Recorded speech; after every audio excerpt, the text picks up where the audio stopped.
Bienvenidos, esto es Fuera de la Caja. Yo soy Macario Esquetino y le agradezco mucho que me escuche en este análisis de coyuntura de la semana que termina 19 de noviembre.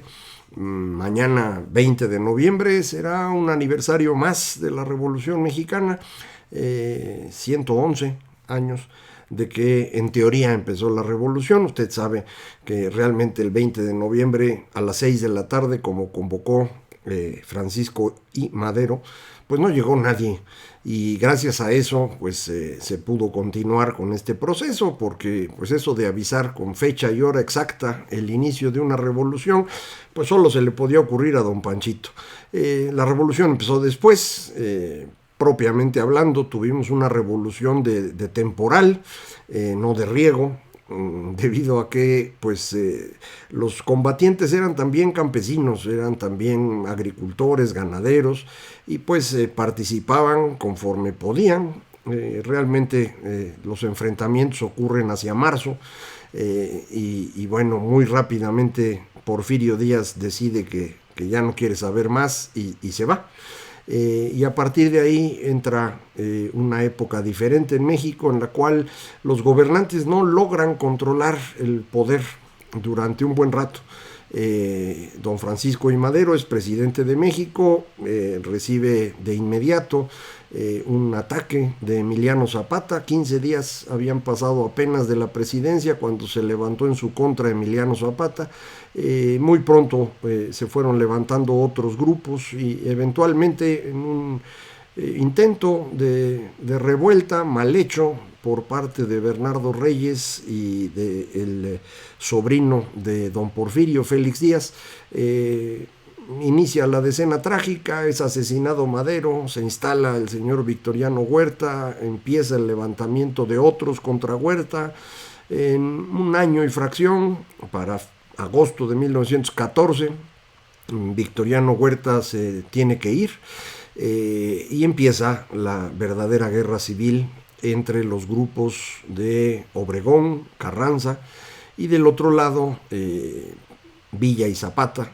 Y ese es el espacio de las grandes matanzas, de los problemas de hambre, que van a terminar con el triunfo de los sonorenses, que muy pronto se deshacen de Carranza. Van a tratar de instaurar en México un sistema de pequeños capitalistas, digámoslo así, que finalmente pues termina a manos de Lázaro Cárdenas cuando él es elegido por Plutarco Elías Calles para el periodo 1934-1940. Desde ahí Lázaro Cárdenas logra movilizar a los obreros para deshacerse de Plutarco Elías Calles, luego movilizar a los campesinos para neutralizar a los obreros, y finalmente con la expropiación de la industria petrolera pues consolidar este nuevo régimen político que fue en el que vivimos el resto del siglo XX. Durante un tiempo tratamos de ir corrigiendo los defectos de ese régimen, quitarle lo autoritario y convertirnos en una democracia, quitarle el excesivo poder del Estado y liberar un poco las fuerzas del mercado, pero pues ahora estamos de regreso en un intento nuevamente autoritario y estatista, que es el del presidente López Obrador, que pues lo dice con toda claridad. Él está tratando de recuperar lo que pues había hecho Cárdenas, lo que según él, en su versión muy simple de la historia, una versión que escribieron para engañarnos a todos desde la primaria y que funciona, pues quiere regresar a eso. Esta visión no es muy útil, lo fue para la construcción del régimen, y a mí me parece que Lázaro Cárdenas fue acertado en cómo hizo las cosas, pero nos colocó en un camino pues que no nos iba a dar mucho éxito económico. Les garantizaba a ellos el mantenerse en el poder, a eso se hizo y funcionó bien. A partir de los años 70 esto empieza a complicarse porque cambia el escenario internacional. Recuerde usted, Cárdenas construye un régimen autoritario en una época de regímenes autoritarios. es exactamente lo mismo que se había hecho en Italia con Mussolini, no es exactamente lo mismo, pero se parece a lo que se estuvo haciendo en Alemania, también se parece a lo que hacía el señor Franklin Roosevelt en los Estados Unidos, había muchos puntos de contacto, por eso para Roosevelt Lázaro Cárdenas era un presidente confiable, y esa es la razón por la cual lo apoya frente a las empresas que exigían indemnizaciones. Al final pagamos algo, pero se moderaron las cosas porque pues estábamos en la lógica internacional. Era una época de regímenes autoritarios, estatizantes, pues hicimos eso. Para los años 70 esto cambia y en el mundo empieza a haber una movilización hacia la democracia, y empieza a haber una apertura para que el mercado sustituya lo que el Estado no está haciendo bien. Recuerde usted, no hay una solución ideal para estas cosas, no es que siempre el Estado sea mejor o siempre el mercado sea mejor. Hay cosas en las que unos son mejores que los otros, pero en cualquier caso se necesita ir corrigiendo siempre. En los años 70 había que corregir, el mundo entero se fue moviendo en esa dirección, nosotros no. Al no movernos en la dirección correcta, empezamos a quedar fuera, empezamos a fallar, nuestra economía empezó a tener problemas muy serios, e insistimos en quedarnos ahí y de ahí viene la crisis de 82.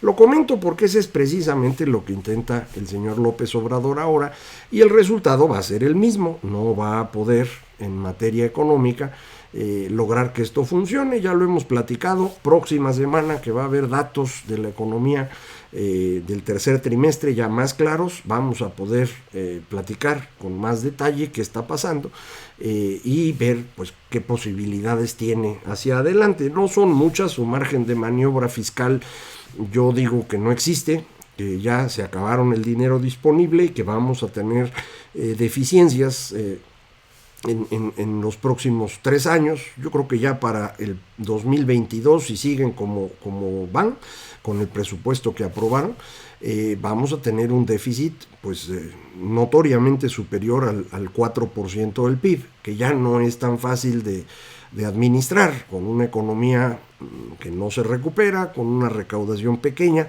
con una deuda de un poquito más del 50% del PIB, ya es un riesgo. Y las empresas calificadoras creo que nos van a empezar a decir eso. Hasta ahorita se han mantenido, no es que estemos en posición muy buena, estamos pues en los niveles más bajos del grado de inversión y con perspectiva negativa, pero ya no le han movido. Vamos a ver el próximo año dependiendo de estas cifras que le comentaba. En esta semana el presidente fue convocado a la reunión cumbre de Norteamérica, digo convocado porque tengo la impresión que esto fue una decisión de pronto del presidente de Estados Unidos y pues los otros 2 países aceptaron reunirse. La verdad no sé bien qué dijeron, no hay mucho en prensa de lo que pueda uno sacar conclusiones. Las fotos del presidente López Obrador me parecen de una persona angustiada, preocupada, no se sentía bien, eso es lo que interpreto viendo las fotos, puedo estar equivocado, yo no me dedico a eso, pero no se ve contento. Se echó 8 minutos, según dicen las notas, hablando sobre estas visiones históricas extrañas que tiene él y de México y Estados Unidos y no sé qué más, pero 8 minutos en los que no se acordó que pues él habla un idioma que no conocen los otros 2 y que había que traducir, y la pobre intérprete pues tuvo que hacer notas para tratar después de hacer una traducción, me imagino, resumida del tema, no lo vi. Entonces no les sé decir con certeza, pero yo creo que por ahí andaba. Curiosamente los medios dicen que fue una maravilla, particular medios electrónicos, y esto me parece que coincide con un giro que ha estado ocurriendo las últimas semanas, muy favorable al presidente de parte de medios electrónicos de 8 columnas. No es que los que escribimos estemos escribiendo distinto, cuando menos en su mayoría no veo un cambio, pero la orientación de las empresas sí parece haber cambiado. No sé de qué tamaño será la presión, pero lo están haciendo. Y tal vez eso explique este incremento de popularidad de los últimos días que a mí me tiene sorprendido. Yo insisto, la popularidad del presidente tiene mucho sentido, es un político carismático con un apoyo en ciertas regiones del país que tiene 15 o 20 años, entonces no espero verlo nunca en los niveles de Peña Nieto, eso no creo que vaya a ocurrir, pero en estos momentos en los cuales los precios de los bienes están subiendo, en particular de la comida, en donde los aumentos salariales ya se borraron por completo, incluyendo los del salario mínimo, aunque usted no lo crea. Me parece un poco extraño que la popularidad no se mantenga, sino que crezca. Y lo único en lo que lo puedo atribuir es a cambios recientes. Tendría que ser así porque pues, se están viendo los resultados ahorita. Y solo veo dos cosas en el corto plazo. A lo mejor estoy equivocado y si usted me ayuda a identificar alguna otra cosa sería muy útil para mí. Yo identifico dos cosas recientes. Una es la insistencia en la reforma eléctrica, en la cual él ha tenido pues su mañanera, el apoyo que los medios han dado al reflejo de la mañanera, y del otro lado hemos visto una vez más una falla, una ausencia de reacción. Los partidos políticos lo han hecho su chamba, detuvieron la reforma en las cámaras. Morena tuvo que posponer la votación porque no había los votos suficientes y además también porque el embajador de Estados Unidos les dijo que había preocupación. Pero pues fuera de esta reforma la única otra cosa es este cambio de giro de los medios, que incluso se cruzan como acabamos de decir. Si están reproduciendo los medios todas las virtudes que dice el presidente que tiene la reforma, pues eso es lo que oye la mayor parte de la población y a lo mejor por eso le están agarrando cariño otra vez al presidente, pero me parece incompatible con los resultados económicos. Solo que estuviera midiendo mal INEGI, pero eso no ha ocurrido y no veo por qué ocurriría. Los datos que tenemos es, insisto, precios más altos, una caída significativa en consumo durante el tercer trimestre. A lo mejor de octubre para acá hay un crecimiento en el consumo. Enrique Quintana, director del Financiero, en su columna decía, los datos de octubre ya son un poco mejores.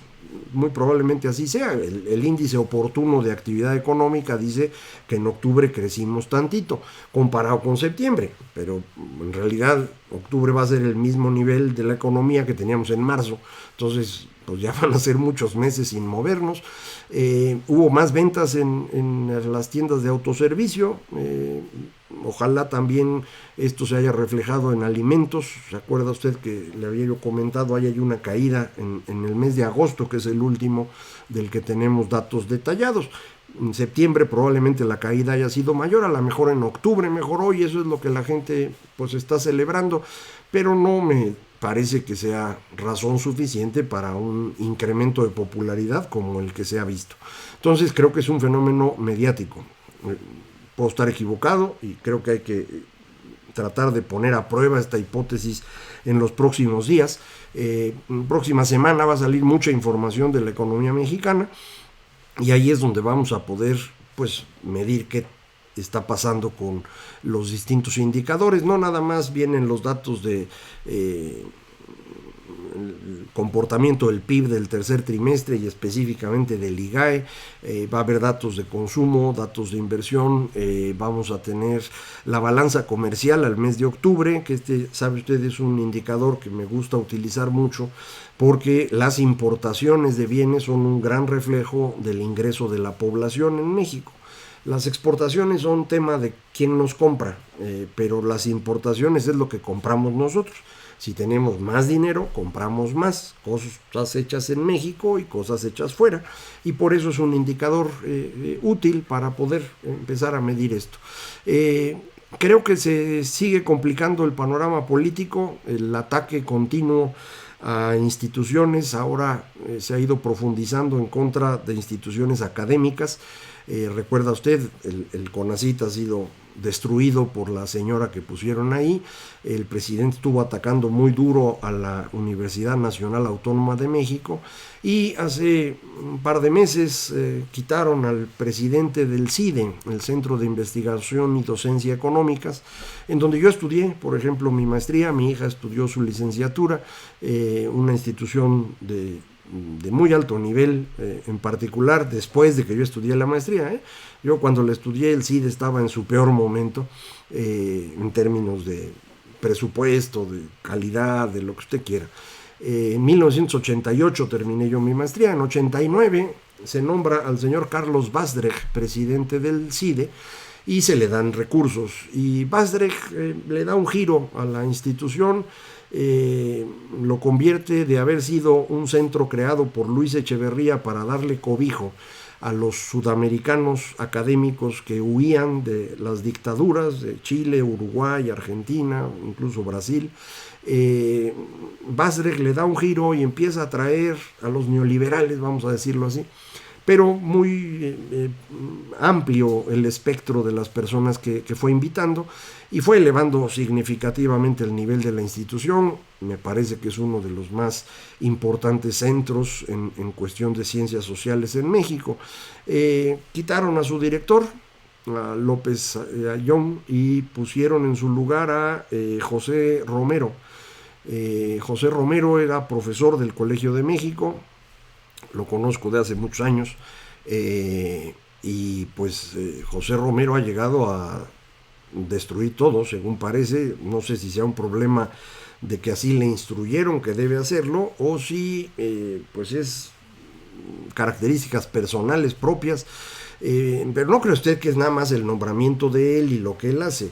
El CIDE ha ido perdiendo presupuesto significativamente, de la misma forma que muchas instituciones en México han ido perdiendo recursos. El presidente ha ido dejando en los huesos a todo el sector público, porque esta insistencia de sostener a Pemex cuando Pemex pierde dinero, sostener a CFE cuando CFE pierde dinero, ha implicado quitarle recursos a lo demás. El gobierno no tiene recursos, no le alcanza, y entonces pues le van quitando a todo para mantener los caprichos presidenciales. No es jóvenes construyendo el futuro, no es sembrando vida, esas cosas no pintan. Son las pensiones a adultos mayores las que se comen prácticamente el 85% del gasto social, y dentro de lo demás no es ni Dos Bocas ni el aeropuerto lo que se lleva la cantidad grande de dinero, es cubrir los boquetes que tiene Pemex y las déficit ahora de Comisión Federal, que no lo tenía. Entonces ahí se nos va el dinero y hay que achicar lo demás, y a la hora de achicar lo demás pues han ido deteriorando los servicios que el gobierno presta, y en particular en instituciones académicas este golpe ha sido más duro a los centros que estaban bajo el control de CONACYT, debido precisamente a la señora que pusieron ahí a controlar, y que pues no sabemos bien de dónde viene su odio contra la investigación, pero es clarísimo. Entonces esto ha resultado un ataque muy duro al CIDE. Los jóvenes que estudian ahí, los maestros, se están rebelando en contra de esto, han hecho una manifestación el día de hoy, y a mí me parece que es muy importante que respaldemos esto, no solamente porque yo estudió ahí mi hija, sino porque me parece que el ataque continuo al conocimiento de parte del poder es una muy mala señal. A lo mejor algunas cosas que se investigan en el CIDE a usted no le llaman la atención, o tiene usted una opinión contraria a lo que opinan los que están ahí. Bueno, pero de eso se trata el conocimiento, de que tengamos distintas aportaciones y paulatinamente vayamos acercándonos a la versión correcta. Lo que no podemos hacer es destruir el conocimiento en aras de defender a un personaje porque es poderoso. Eso es una receta segura para la destrucción de la sociedad eventualmente. Entonces, hay que estar muy atento con esto. Me parece que el presidente ha ido cometiendo muchos errores, por lo que ya le he dicho, no puede ver el futuro estratégicamente, toma decisiones de muy corto plazo, se ha ido enojando mucho después de que el 6 de junio la ciudadanía votó en su contra, y cada vez las cosas se complican más. Entonces, pues vamos a ver, no sé qué le hayan dicho en privado el presidente de Estados Unidos y el primer ministro de Canadá. A lo mejor por eso andaba de malas en las fotos que tomaron. Ya nos irá platicando, seguramente nos mentirá porque es lo que hace siempre, pero poco a poco iremos averiguando qué en realidad se platicó por allá. En cualquier caso, nosotros seguimos por aquí, ya sabe usted, discutiendo los fenómenos de la semana. Muchísimas gracias por acompañarme. Esto fue Fuera de la Caja.